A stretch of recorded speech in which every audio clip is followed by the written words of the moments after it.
అయితే మీరు పాడిన ఒక జానపదం మా కోసం.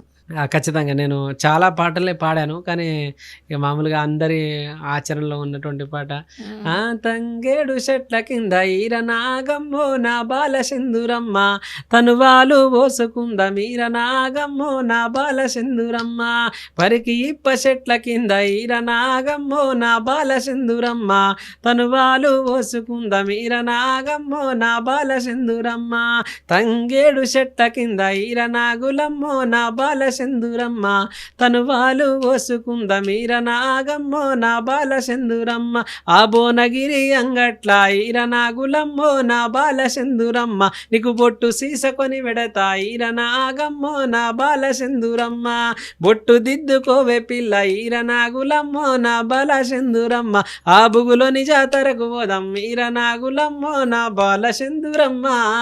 ఇలా జానపదాలు. Super super sir. SP Nayak అంటే మామూలుగా ప్రజల్లోకి ఎక్కువ వెళ్ళిన పాట, మీకు నచ్చిన పాట ఒకటి. అంటే మా బంజారాదంలో కూడా నేను చాలా అందరు పాడినటువంటి పాట అంటే దరిదాపుగా. ప్రజల్లోకి వెళ్ళింది కదా, ఎక్కువ మిమ్మల్ని ఆదరించిన పాట. అంటే ఇదే నేను మొదటి పాట పెన్ను పెట్టి రాసిందే ఈ పాట.